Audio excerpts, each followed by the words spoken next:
Kita mulai sekarang. Assalamualaikum warahmatullahi wabarakatuh.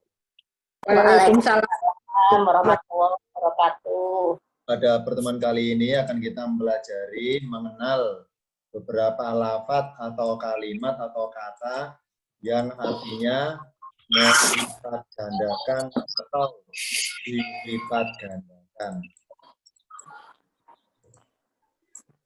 Sebentar, saya buka dulu dari materinya.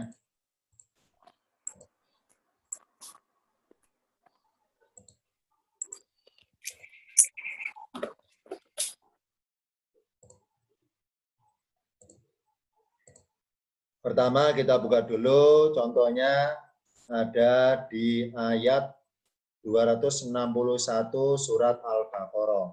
Saya baca arti per kalimatnya.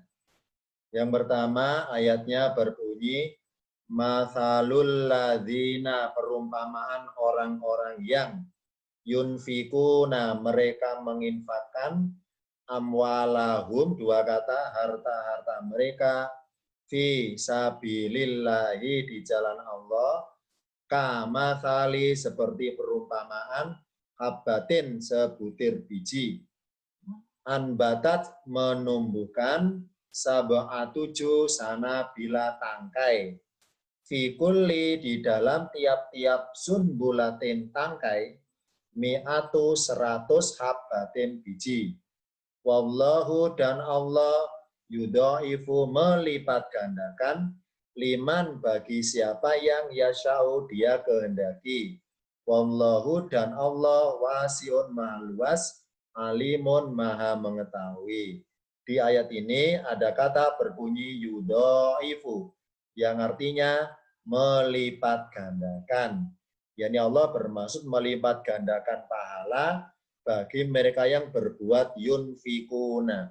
Apa yunfikuna? Mereka berbuat berinfak. Ingat bahwa di Al-Quran ada beberapa kata yang mirip lafadznya pengertian infak. Yang pertama ada kata berbunyi. Misalnya saya tulis infakun, ada infakun, kemudian ada sodakotun, ada zakatun. Infakun, kemudian sodakotun, kemudian ada lagi namanya sebutannya zakatun. Ada 3 kata. Infak, sodako, dan zakat. Atau zakat, infak, sodako. Sekarang arti perkata dulu. Infakun, arti perkata adalah sebagian, yakni jumlah sebagian. Itu namanya berinfak. Nah, kalau sodakotun, arti perkata adalah pembenaran.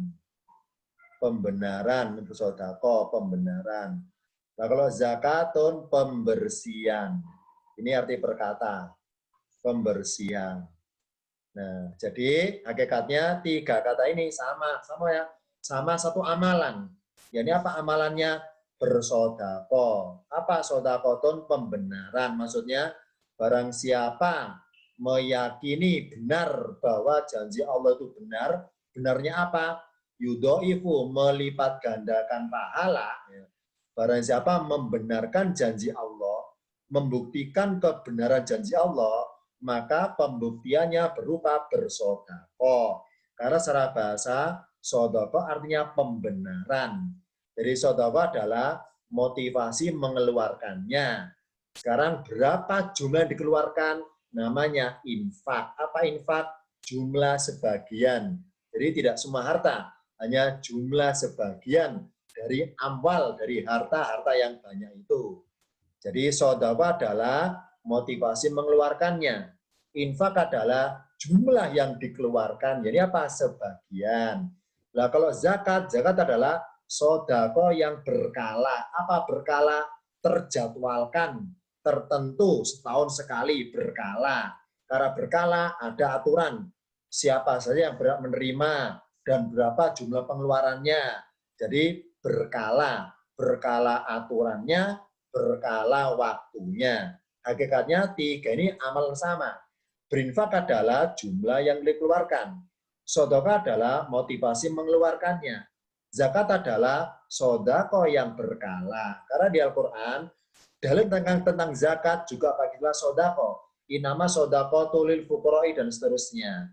Hakikatnya zakat adalah bersodako. Kenapa? Karena sodako adalah pembenaran janji Allah bahwa Allah berbuat yudho'ifu, melipat gandakan.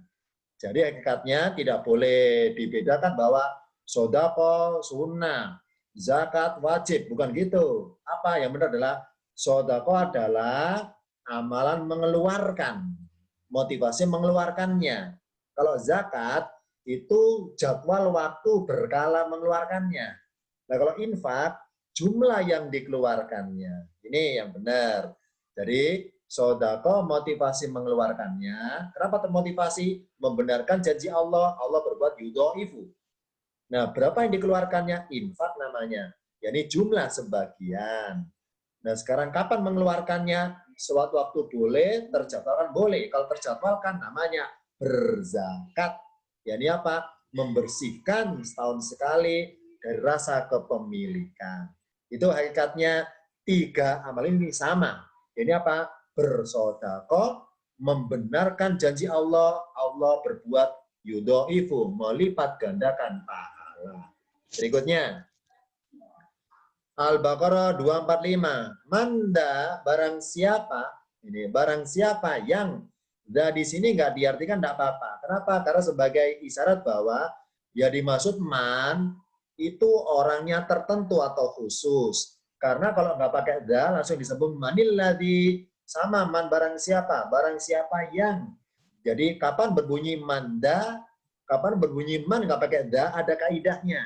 Yani kalau bermaksud mannya itu orangnya umum, barang siapa, yani sifatnya orangnya umum, terbuka untuk umum, maka tidak pakai lafaz da. Tapi kalau berbunyi man ini bermaksud orangnya tertentu atau khusus, maka dipakai lafaz da. Manda, barang siapa alladzi yang yukridullaha, meminjami Allah, qardon hasanan, dengan pinjaman yang baik. Fa maka yudho'ifahu, dia melipat gandakannya. Hu ini kembali pada qardon. Lahu baginya. Hu kedua ini daripada man. Ada afan kathirotan, lipat ganda yang banyak. Maksudnya kasarnya, barang siapa minjami Allah, Allah akan mengembalikan pinjaman orang itu dengan pinjaman yang kathirotan, lipat ganda yang banyak. Wallahu, dan Allah yabbitu, berbuat menyempitkan, wayab sudu, dan melapangkan. Kalau kita temukan lafaz seperti ini, ya ini ada huruf shod, di atasnya ada huruf sin di pangku, maksudnya bahwa ketika membaca lafaz ini, yang domin adalah huruf sinnya, ya baksutu. Jadi shotnya diganti dengan suara sin, ya baksutu. Karena di Al-Quran ada kodenya. Kalau sinnya di pangku di atas shot, maka dominan bacanya sinnya yang terbaca, ya baksutu. Tapi kalau sinnya kecil berada di bawahnya shot, sepertinya di bawah shot, maka yang dominan adalah shotnya yang berlaku, ya baksutu. Jadi di Al-Quran ada sin di atas huruf shot, ada sin kecil di bawah huruf shod. Sekarang PR-nya silakan catat. Cari PR, cari di Al-Quran, di ayat mana, surat apa yang ada lafadznya. Ada huruf shod, tapi huruf sinnya di bawah huruf shod. Waya besuto, dan dia melapangkan. Wa ilahi, dan kepadanya turjauna, kalian dikembalikan. Di sini yudho'ifahu, apa yudho'ifah? Oleh karena pahala yang meminjami Allah. Ingat bahwa kalau ada kata-kata meminjami, ini sindiran paling kasar sebetulnya. Apa kasar? Karena barang siapa merasa hartanya punya miliknya sendiri, lupa Tuhan, lupa bahwa Allah yang memberi itu lupa. Maka ketika tingkat lupanya sudah parah, Allah nyindir. Barang siapa bersedia minjami Allah, minjami, pasti akan dikembalikan milik Anda itu. Ini. Jadi kalau ada ayat berbunyi, barang siapa minjami Allah, itu ayat yang mengarah pada mereka yang tingkat lupanya tinggi. Kenapa? Karena disindir minjami Allah. Jadi dia orangnya merasa harta itu milik dia, bukan milik Allah. Itu kesannya. Ini sindiran paling kasar. Dalam ilmu balago, ilmu sastra, ini sindiran paling kasar. Ini tidak halus sebetulnya, ini kasar ini. Kenapa kasar? Karena Allah nyindir orang yang paling kikir. Orang kikir adalah orang yang hartanya merasa milik dirinya, lupa Tuhannya. Nah, ketika lupa Tuhannya, Allah sindir. Bersedia nggak minjami Allah? Ini contohnya. Al-Baqarah 245. Berikutnya. Innallaha, sesungguhnya Allah, la yadlimu, tidak mendolimi atau berbuat merugikan, menganiaya, mithqala dzarratin, seberat biji. Dzarrah itu kalau berkata ya, arti berkata dzarrah adalah sebutan hewan. Hewan apa? Semut. Ini arti perkata ini. Dzarrah adalah semut kecil, ya. Semut kecil, anak semut ya, anak semut kecil yang warna hitam, yang berjalan di atas batu hitam di kegelapan malam. Itu bahasa Arabnya dzarratun aslinya. Jadi dzarrah adalah sebutan untuk anak semut alias semut kecil yang warna hitam, yang berjalan di atas batu hitam di kegelapan malam. Apa hikmahnya? Tidak kelihatan sama sekali. Ya. Cuma di Indonesia diartikan atom atau dzarrah, seberat dzarrah. Wa in taku, dan jika ada kebaikan, nanti di lain waktu kita bahas masalah ini. Wa in taku, aslinya bukan taku, pakai nun, takun. Ya. Aslinya takun ada nunnya. Nah, kenapa nunnya hilang? Kita bahas di lain waktu mengenai kapan hilang, kapan tidak beberapa huruf. Kita bahas di lain waktu dalam kajian Al-Quran. Wa in taku hasanatan, dan jika ada satu kebaikan, karena tak marbutoh satu. Yudha'ifha, niscaya dia melipat gandakannya. Wa yutimiladu, dan dia memberinya dari sisinya. Ajron adiman, pahala yang besar. Ini contoh ajron, pahala sama dengan jazaun. Bedanya adalah kalau jazaun, balasan yang kadarnya sama. Kalau ajron, balasan lebih dari semestinya. Lipat gandanya. Ini contoh ayat 40 An-Nisa, Allah lipat gandakan yang berbuat kebaikan. Satu hasanatan dibalas dengan lipat ganda kebaikan. Berikutnya, contoh lagi yudha'ifa, melipat gandakan. Mandalladhi, sama dengan tadi hadits sama dengan menyindir. Mandalladhi yukridu, barang siapa, jadi hartanya merasa mempunyai dirinya sendiri, merasa miliknya maksudnya. Alladhi, yang yukridullah, meminjami Allah qardhan hasanan, pinjaman yang baik.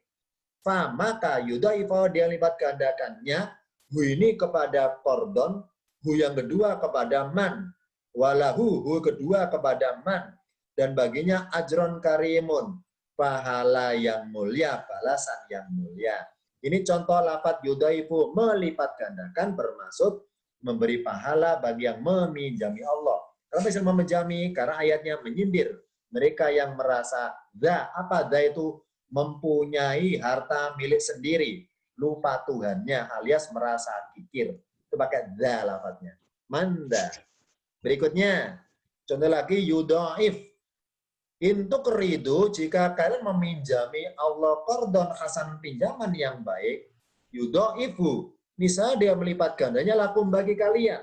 Wa yaghfir lakum, dan dia mengampuni bagi kalian.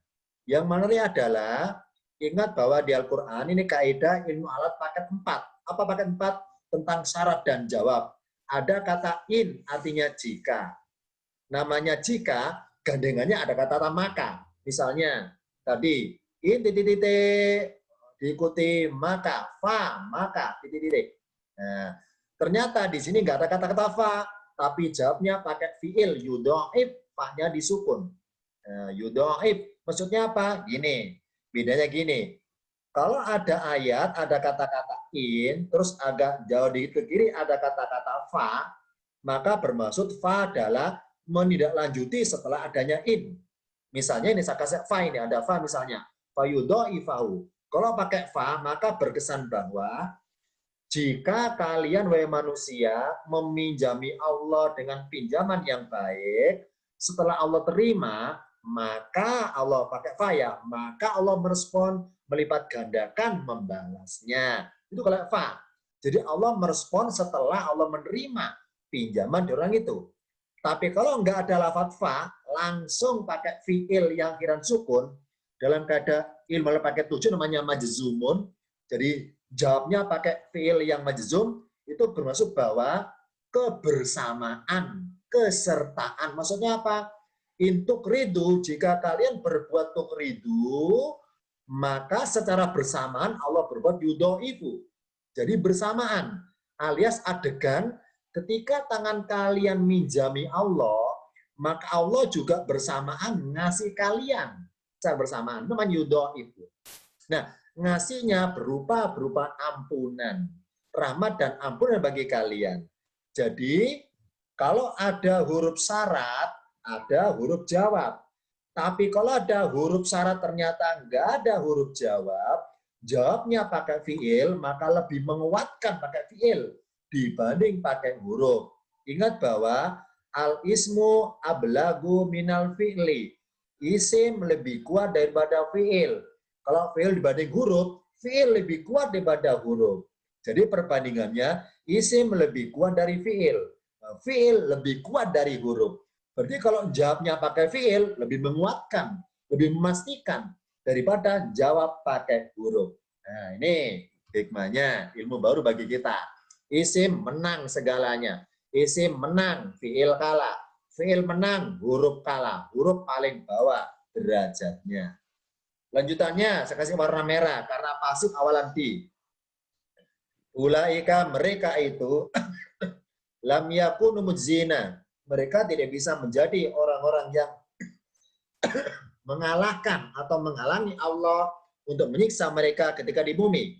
Wa makana lahum, dan tidaklah bagi mereka, ada mereka min dinillah dari Allah min auliya'a, dari para pelindung.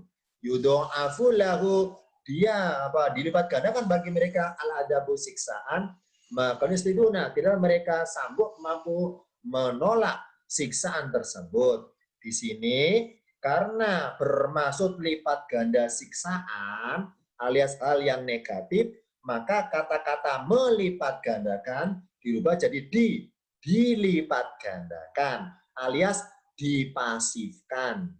Dipasifkan kalau sesuatunya lipat ganda berupa hal yang siksaan atau negatif. Contoh lagi, yudha'af laul adabul qiyamati wa yaqlut fi muhanan. Dilipat gandakan baginya siksaan pada hari kiamat, wa yaqlut, dan dia kekal, dia siapa? Neraka kekal. Di dalamnya muhanan. Apa muhanan itu? Dalam keadaan dihina-hina atau terhina. Yang menarik adalah lafadz fihi ketemu muhanan. Dalam kaidah ilmu tajwid, harusnya fihi ini dibaca pendek. Fihi muhanan. Harusnya hinya pendek. Fihi muhanan. Kenapa? Di sini kok panjang? Jawabannya adalah karena menggambarkan lipat gandanya waktu, panjangnya waktu mereka terhina-hina di dalam neraka. Jadi kekalnya apa? Yakhlut, kata Khalidun. Kekalnya berlipat-lipat, berlama-lama. Maka untuk menggambarkan lamanya kekalnya di neraka, maka oleh Allah bacaan fihi dikasih double ketukannya.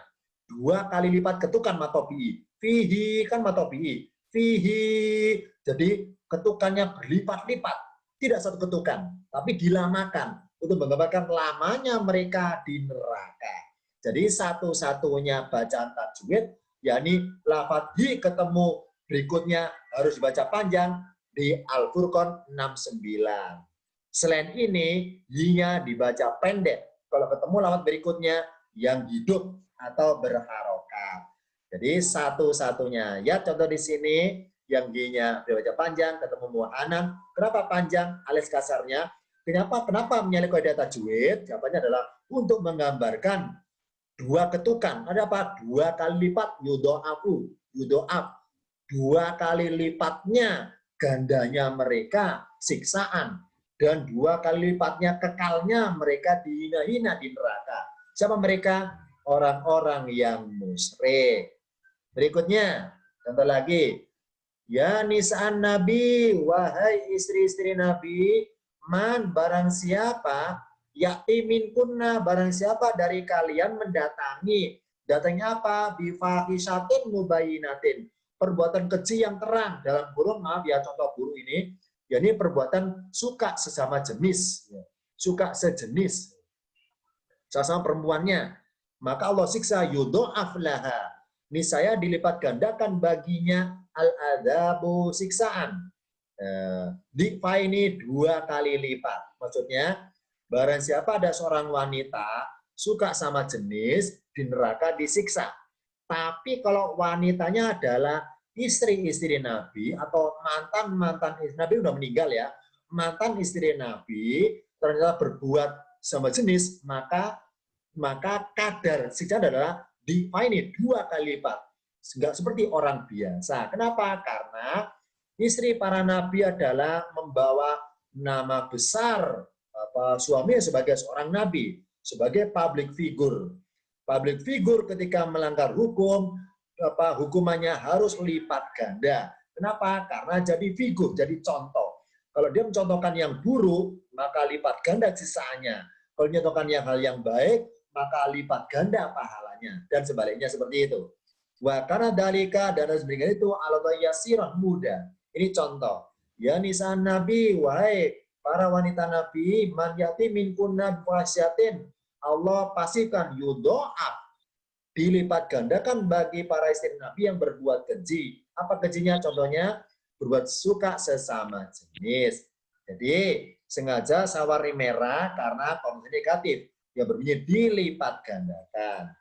Sekarang kesimpulannya, jika ayatnya bertemakan konotasi negatif, maaf ya positif, maka kata kerjanya Allah pakai di Al-Quran pakai yang aktif.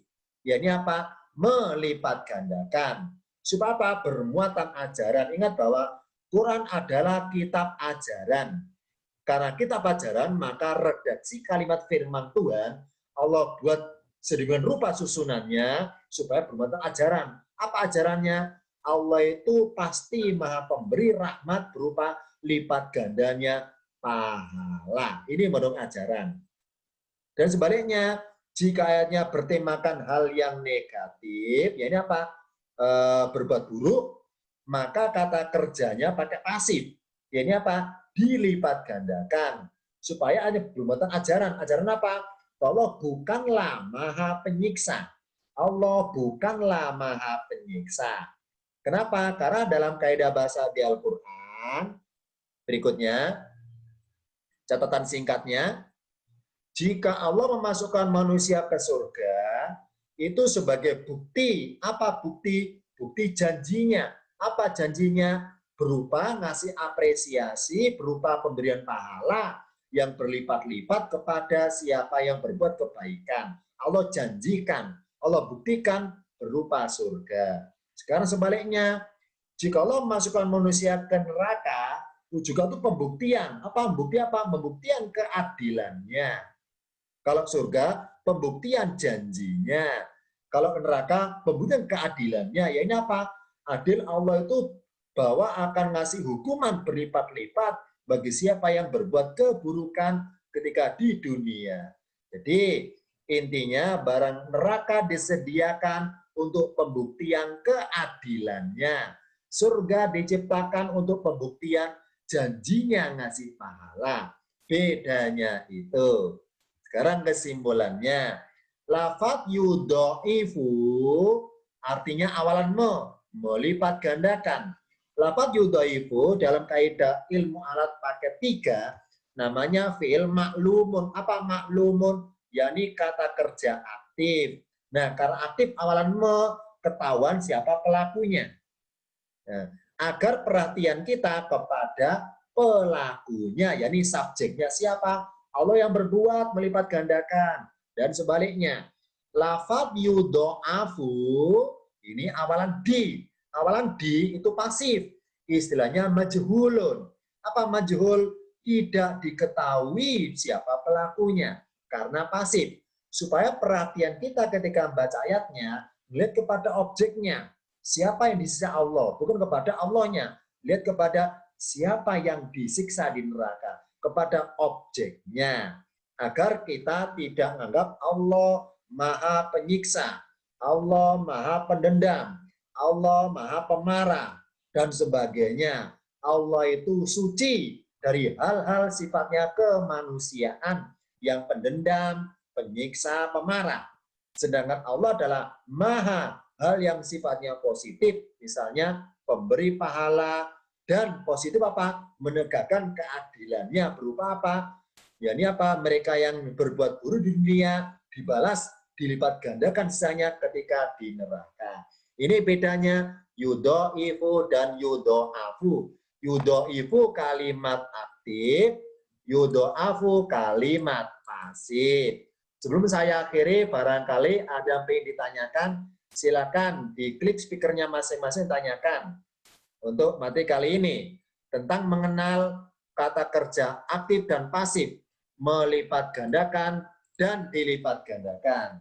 Silakan dan ditanyakan pertemuan kali ini. Siapa duluan? Mengenal yudho'ifu, yudho'afu. Intinya adalah ketika Allah berbuat hal yang positif, maka fiilnya, kata kerjanya selalu kata kerja yang aktif atau maklum. Apa maklum? Untuk diketahui, supaya orang tahu bahwa Allah adalah berbuat hal yang positif. Itu namanya maklum. Dikata alima ya'lamu. Dan sebaliknya, ketika Allah berbuat hal yang negatif terhadap hambanya, berapa? Menyiksa dan sebagainya. Fiilnya, kata kerja, awalan di atau pasif. Kenapa? Supaya majhul. Apa majhul? Tidak diketahui siapa pelakunya. So, perhatian kepada objeknya. Inilah gaya bahasa Quran. Quran adalah bahasanya paling halus. Kenapa? Karena ketika ngomong hal yang negatif, disamarkan pelakunya. Disamarkan pelakunya. Ini bedanya melipat gandakan dan dilipat gandakan. Jadi PR pertama adalah mencari lafaz di Al-Quran yang ada suatu kata, ada huruf shotnya. Tapi huruf shotnya di bawahnya ada huruf sin kecil. Tadi kan di atas ya besutu. Sekarang cari shot yang sinnya di bawah. Ini PR yang pertama. PR yang kedua adalah tadi tentang nisaan Nabi atau istri Nabi yang kalau ketahuan atau melanggar berbuat keji, suka sama jenis, maka lipat ganda siksaannya di neraka. Kenapa? Karena istri Nabi adalah public figure. Ya. Kalau public figure berbuat hukum, melanggar hukum, maka dilipat gandakan hukumannya. Karena public figure. Dan sebaliknya, public figure buat kebaikan, Allah melipat gandakan pahalanya. Ini hikmahnya. Kenapa? Karena dengan dia berkebaikan menularkan. Banyak orang meneladani kebaikan, meneladani jadi amal jariah. Maka otomatis melipat gandakan pahala baginya. Ini bedanya yudho'ifu dan yudho'afu. Ditanyakan sementara kali ini, teman Eli, silakan. Berani. Bu Semaryani barangkali ada tanya? Itu yang iya sedikit Pak, yang PR nomor 2. Yang hukuman untuk istri Nabi yang dilipat gandakan ini yang kita cari ayat atau apa hadis? Oh, enggak. Ayat Quran. Enggak. Jadi tidak dari PR, enggak ada PR, enggak ada PR. Enggak ada PR. Enggak ada. Loh, enggak jadi. Enggak ada PR tentang Nabi. Oh, gitu. Enggak ada pembahasan. Enggak ada. Oh, gitu. Jadi silakan sementara untuk kali ini, pertemuan kali ini. Baiklah. Pak Herman, terima kasih hadir di sini. Pak Hendro Cahyono dari Bekasi. Terima kasih. Bu Delila dari Jakarta Barat. Terima kasih hadir di sini. Kemudian Pak Bobi Hamzar, Jakarta, terima kasih hadir. Bu Sumaryani, Bekasi, terima kasih hadir. Pak Taufik dari Jakarta, terima kasih hadir ya. Terima kasih Pak Rudi, Jati AC, terima kasih hadirnya. Pak Aris dari Surabaya, terima kasih ya. Pak Arif dari Bintara, Bekasi, terima kasih. Pak Haris Priyatama dari Bintara juga ya, terima kasih hadir. Pak Deden, terima kasih hadir di sini. Pak Ansarullah Jati AC ya, terima kasih hadir di sini juga. Ini Pak Sumarsono ya, terima kasih juga hadir di sini. Pak Yoga, ini ya Pak Yoga. Kalau boleh nanya, Sat. Boleh silakan, boleh. Assalamualaikum warahmatullahi wabarakatuh. Assalamualaikum warahmatullahi wabarakatuh. Silakan. Saya baru pertama kali ngikut undangan dari Pak Kiai, alhamdulillah bisa ikut, ya senang. Yang ingin saya tanyakan, Sat, perbedaannya dengan kutiba alaikumusiyam, kita majhul juga, Sat. Kutiba alaikumusiyam dengan yudho itu. Mohon penjelasannya, Sat. Sat. Silakan dilihat di layar sekarang, lihat di layar. Layarnya putih ya, sekarang saya tulis. Ya. Ingat bahwa setiap nemu fiil, contohnya kataba. Kita baca perkata dulu ya. Kataba menulis, kutiba ditulis. Ya. Kalau ada nemu fiil kata kerja, kok awalan nah itu bermaksud perhatian kita supaya kepada pelakunya. Pelakunya. Itu aja intinya. Sedangkan tentang puasa Ramadan, kenapa pakai kutiba lakumusiyam? Kok nggak kataba? Jawabannya adalah karena walau dia agar kita melihat kepada unsur puasanya. Jangan ngelihat siapa yang nyuruh berpuasa kita itu. Jangan lihat siapa yang nyuruh, tapi ngelihat kepada objek amalan puasa itu sendiri maksudnya. Jadi itu kesana perhatiannya. Kalau kita melihat kepada Allah yang nyuruh, maka berkesan bahwa nanti banyak pertimbangannya ibaratnya, banyak pertimbangannya. Jadi apa untung ruginya Allah nyuruh kita dan sebagainya seperti itu. Tapi kalau kepada perhatian objeknya, maka supaya kepada unsur amalannya tanpa mencari tahu kapan mulai diperintahkannya, kemudian saya merintahkannya, ini kepada objeknya. Intinya ke sana. Jadi tentang kutiba al-siyam, kenapa kutiba? Jawabannya supaya kita berpikir pada unsur amalan puasanya, tidak melihat kepada siapa yang nyuruh kita untuk berpuasa. Ini satu. Yang kedua adalah kalau pakai kutiba, maka berpikir kepada alokasi waktunya. Maksudnya apa? Setiap kita ingat waktu Ramadan, maka ingat puasa.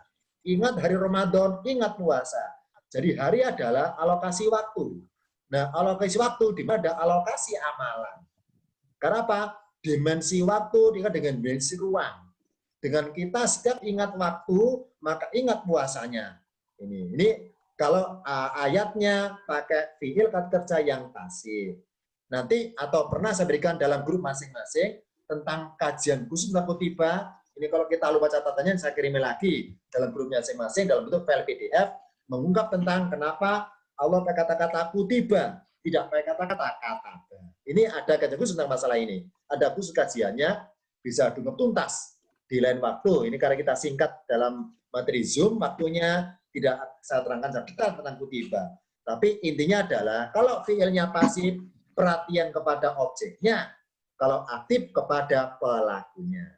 Ya, lain silakan. Sementara. Ustaz, boleh tanya, Ustaz? Boleh, silakan. Ustaz. Pak Agus Supriyono, silakan. Boleh, Pak Agus. Ya, Ustaz, PR yang waktu lalu tuh, Ustaz, yang alif lam, yang fiil, yang betul. Ada alif lamnya itu, ya, itu ya? Udah ada. Belum Ustaz. Katanya di juz 20.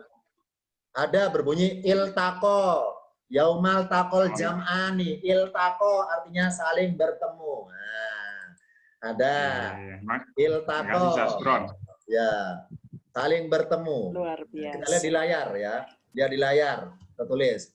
Fiilnya begini. Alif, lam, ta, kof. Iltaqo. Kalau berkata lo ya. Alifnya kasro, tako. Ini. Cari kata-kata ini. Alif, lam, ta, kof. Iltaqo. Artinya saling bertemu. Dua pasukan. Saling bertemu. Nah ini. Kalau nggak ada harokatnya. Alifnya kosongan ya. Alif lam kan dikira dibaca al-taqo, barang enggak il-taqo, apa alifnya kasroh karena huruf ketiga fathah. Ya, ini contoh il-taqo. Il-taqota boleh, il-taqo boleh, artinya saling bertemu. Ayat tentang masalah perang. Ya, ini silakan tanyakan. Kali ini. Boleh tanya, Ustaz? Silakan Pak Arif, Iya.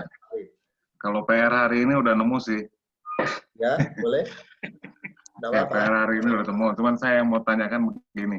Yang tadi kan untuk negatif itu siksa dilipat gandakan. Tapi kalau di surat Al-An'am itu yang 160 kalau tidak salah, ya. Yang manja bil hasanati, dia Allah itu melipat gandakan kebaikan 10 kali lipat, tapi untuk kejahatan atau keburukan itu seimbang. Jadi tidak dilipat gandakan. Nah, dengan yang kita dapatkan sekarang itu ternyata dilipat gandakan juga ya, Pak? Yang mana? Maksudnya dapat sekarang itu untuk keburukan. Jadi siksanya juga dilipat gandakan. Padahal di surat Al-An'am itu seimbang, tidak dilipat gandakan. Oh, gitu maksudnya. Ini, jadi ini, bentar ya, soal dulu catatannya. Bentar ya. Jadi intinya adalah gini, ini. Bentar ya, soal dulu lihat di layar. Nah, gini ya, gini. Jadi satu kebaikan dibalas dengan 10 kebaikan. Nah ya, nah satu keburukan ya dibalas dengan satu keburukan. Nah ini satu ya satu. Nah ya, ini kita dengar ini keburukan. Ini kan ini seperti ini ya. Satu baik dibalas 10, ya kan? Satu buruk dibalas satu keburukan. Maksudnya apa? Maksudnya keburukan Allah yang akibat dengan dia buruk itu. Jadi impas, seimbang. Impas. Nah ya, ini titik berhenti. Ini satu keburukan. Nah, ayat yang tadi saya bilang adalah kata-kata yudo'afu ini. Jadi kalau satu keburukan itu, ya dampaknya, ini tidak dampaknya adalah diteladani banyak orang. Kasarnya menularkan banyak orang. Maka Allah melipat gandakannya dia. Dilipat gandakannya sebenarnya jumlah banyaknya ini. Dan sebaliknya, jadi istilah jariyah itu nggak harus hal positif, juga negatif. Ya. Jadi dari sodako jariyah, kebaikan bisa jariyah, bisa berjalan. Sama di sini, bisa berjalan. Di Quran namanya kiflun. Kiflun namanya di Quran. Kiflun. Ya, kalau positif namanya nasibun. Ya, nasibun. Jatah atau bagiannya positif. Ini kiflun. Nah, kiflun adalah istilahnya yudo apa tadi itu. Jadi, barang saya bersatu keburukan, dibalas satu keburukan. Ini yang umum. Ini umumnya. Nah, berikutnya adalah berjalan satu keburukan tapi berdampak orang banyak, maka Allah menyikapi dengan yang lainnya. Yudo aku lipat ganda. Jadi, kalau nemu